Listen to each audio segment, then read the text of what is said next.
the U.S. and its allies had been flooding Syria with weapons, and Turkey was letting militants from around the world cross its border into Syria to fight alongside the insurgents trying to topple Assad. And so in the process, you had the Syrian government fight a battle to prevent regime change.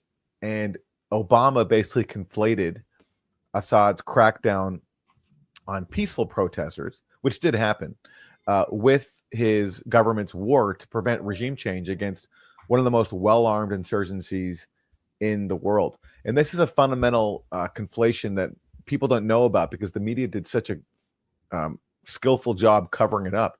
So, for example, most people don't know about Timber Sycamore, which is the CIA program that was one of the most expensive covert operations in history, which is how Obama and Clinton and the other people in their administration spent billions of dollars arming this insurgency. And apparently they actually discussed removing him from the terror list in Yes. Great Britain and discussed it in a straight-laced, open way, as if it were a legitimate negotiating point. So putting somebody on a terror list is just a political goal. It's not a law enforcement act.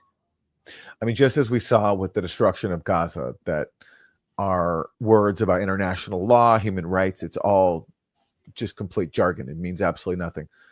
The same applies to our concern about terrorism, that if somebody serves the goals of U.S. hegemony, then they're not a terrorist, they're an asset, as James Jeffrey, who served under Trump, called Jelani. He literally said that Jelani and Al-Qaeda, they're an asset to U.S. policy in Syria, and he was right.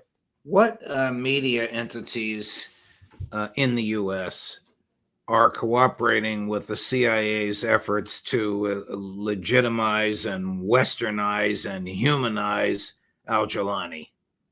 Well, the same media outlets that have been whitewashing the dirty war in Syria for more than a decade, they've been whitewashing the sanctions. If you read the New York Times, they have these, or CNN or the Washington Post, all of them have examples about how, Jelani is a changed man. He's wearing a blazer now, a suit blazer. He's turned in his green fatigues for a blazer. He's changed his ways.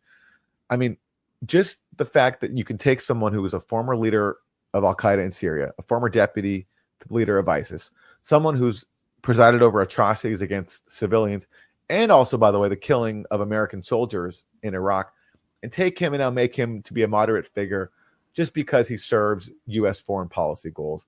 It just shows how completely corrupted our media